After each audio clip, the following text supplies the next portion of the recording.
जय श्री राम, जय सीताराम, जय जय हनुमान। दोस्तों, अपने घर के मंदिर में पूजा तो करते ही होंगे आप, और पूजा करते समय दीपक जलाने का नियम तो जरूर ही आपको पता होगा। तो जिस दीपक को आप भगवान का नाम लेकर जलाते हैं, वो दीपक कहीं कुछ गलत संग के तो नहीं दे रहा आपको? क्या आपके दीपक की बाती पूरी जल जाती है, या फिर उसमें की और अधजली बाकी बाकी रह जाती है? और कहीं आपके दीपक की बाती पर फूल तो नहीं बनता? और दीपक की बाती पर फूल बन जाने का क्या मतलब होता है? तो क्या आप जानते हैं कि दीपक की बाकी का पूरा जल जाना और बच जाना क्या संकेत देता है? कहीं आपकी परेशानियों की वजह आपके घर में जलाए हुए दीपक से तो नहीं जुड़ी हुई है? कहीं आप पहले से जले हुए दीपक में तो बात ही नहीं जलाते हैं? और क्या आपके पूजा का दीपक पुराना है या नया? कितने सालों से आप एक ही दीपक का इस्तेमाल कर रहे हैं? कहीं आपकी भी तो आदत नहीं हर थोड़े दिनों बाद दीपक को बदल देने की? तो दोस्तों, आपको जानकर हैरानी होगी कि अपने मंदिर में दीपक जलाते समय यह गलतियां अगर आपने कर दी तो इनके परिणाम आपको भुगतने ही होते हैं।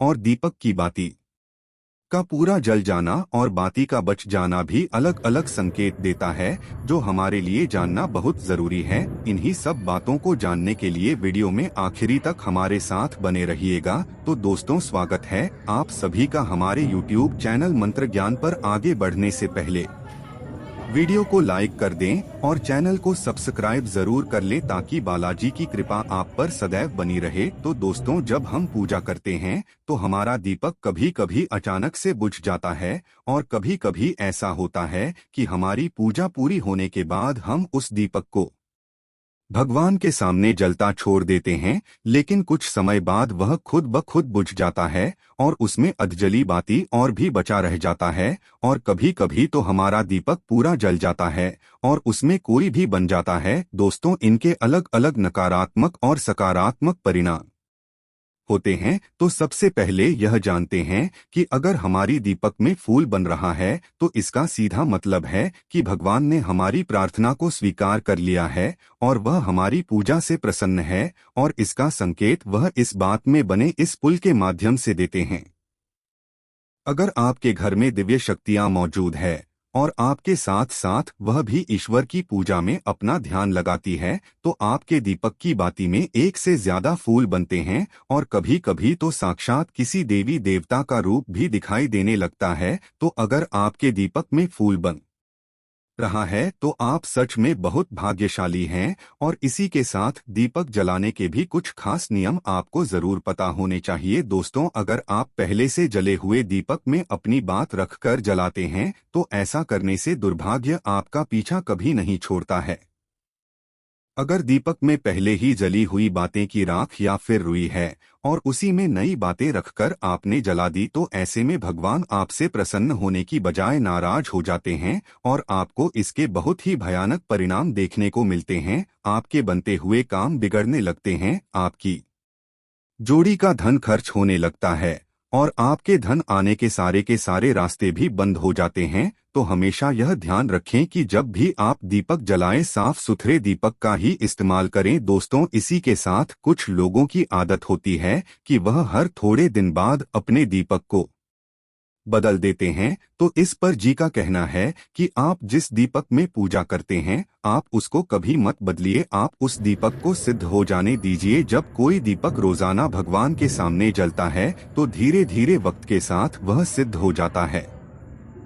भगवान की सकारात्मक ऊर्जा उस दीपक में आ जाती है, और जब भी आप वो दीपक जलाते हैं, आपका तन और मन दोनों पवित्र हो जाता है। तो आप हर रोज उस दीपक की साफ सफाई करके बाती जलाएं। आप जितनी बार भी दीपक जलाएं, उतनी बार उस दीपक को साफ करके बार बार बातें जलाएं। लेकिन अगर आप गलती से भी उस दीपक को बदलते हैं तो आपकी तरक्की में रुकावट आ सकती है। तो गुरुदेव का कहना है कि आप अपने दीपक को कभी भी मत बदलिए। लगातार 10 साल 20 साल तक आप उसी दीपक में लगातार बाती जलाएं। इससे आपका दीपक सिद्ध हो जाएगा और इसका चमत्कार आप अपने घर में भी देख सकते हैं। अगर आपके घर में कोई भी रोगी हो, बीमार हो या किसी का बुखार नहीं जा रहा हो, तो आप इस दीपक को थोड़ी देर के लिए किसी पानी के बर्तन में डालिए और अब उस रोगी को यह पानी पिला दीजिए। 10 से 15 मिनट के भीतर उसका बुखार उतर जाएगा।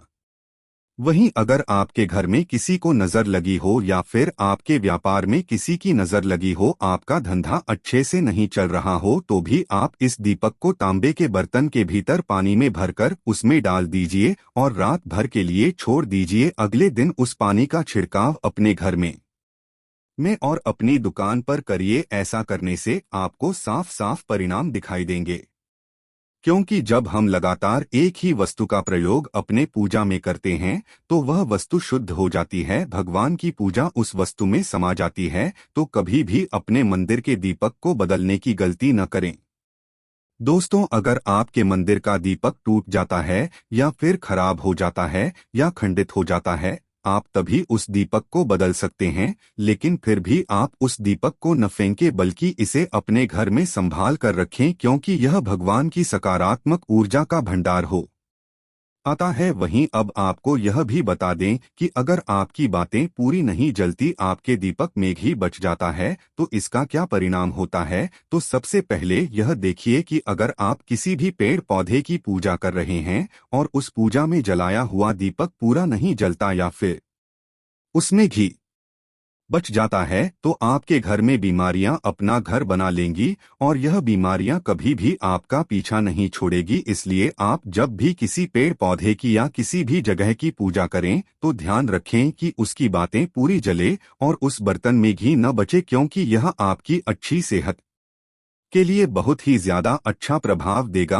वहीं अगर आपके घर के मंदिर में दीपक की बाती पूरी नहीं जलती या पूजा करते समय दीपक बार बार बुझ जाता है, तो जरूर आपके घर में नकारात्मक ऊर्जा का वास है और यह आपकी पूजा में विघ्न डालने का काम करती है। दोष तो हमारे घर में अगर कोई बुरी शक्ति होती है या फिर कोई ऐसी ऊर्जा होती है जो यह नहीं चाहती कि आपके घर में भगवान की कृपा हो और आपके घर में सकारात्मक ऊर्जा हो, तो यह आपकी पूजा सफल नहीं होने देती। क्योंकि दोस्तों, एक वातावरण में एक ही तरह की ऊर्जा रह सकती है, या तो सकारात्मक या फिर नकारात्मक, और जो बुरी शक्तियां होती हैं वह यह कभी भी नहीं चाहती कि आपके घर में दैवीय शक्तियों का वास हो, क्योंकि अगर आपके घर में भगवान ने अपनी कृपा की तो उन बुरी शक्तियों और नकारात्मक शक्तियों को आपके घर से जाना पड़ेगा। तो यह बुरी शक्तियां हमेशा इसी कोशिश में रहेंगी कि आपकी पूजा में रुकावट आए और इन्हीं के प्रभाव से हमारा दीपक बार बार बुझ जाता है या फिर हमारे दीपक की बाती पूरी नहीं जलती। तो इन सब से बचने के लिए आपको क्या करना है कि सच्चे मन से भगवान का स्मरण करना है और जब भी आप दीपक जलाएं तो भगवान से सबसे पहले यह प्रार्थना करें कि आपके आसपास जितनी भी नकारात्मक ऊर्जा हो वह आपसे दूर रहे और भगवान की कृपा आप पर बनी रहे। साथ ही ऐसी शक्तियों से बचने के लिए जब भी आप दीपक जलाएं तो गंगाजल से एक गोल घेरा बना लें और इस गोल घेरे में दीपक जलाएं, क्योंकि दोस्तों गंगाजल बहुत ही पवित्र माना गया है और महादेव का वरदान भी गंगाजल को मिला हुआ है। तो गंगाजल में सबसे पहले तो कोई भी बुरी शक्ति प्रवेश नहीं कर सकती, इसलिए कभी भी गंगाजल खराब नहीं होता और गंगाजल हर तरह की ऊर्जा को सकारात्मक ऊर्जा में बदल देता है। और अगर आप गंगाजल से बने हुए गोल घेरे में दीपक को रखेंगे तो यह आपकी पूजा में किसी भी शक्ति को विभिन्न नहीं डालने देगा और कोई भी नकारात्मक शक्ति आपके दीपक को बुझा नहीं पाएगी और आप निर्विघ्न अपनी पूजा संपन्न कर पाएंगे। दैवीय शक्तियां भी आपके जीवन में अपनी कृपा और आशीर्वाद बनाए रखेंगी। तो दोस्तों, उम्मीद करते हैं कि आपको गुरु जी के बताए हुए जो पाया आज हमने इस वीडियो के माध्यम से बताए हैं आपके लिए शुभ फलदायी होंगे और बालाजी महाराज हर संकट से आपकी रक्षा जरूर करें। अगर आपको गुरुजी की यह बातें अच्छी लगी हो तो वीडियो को लाइक करके कमेंट में जय श्री राम जरूर लिखें। नमस्कार।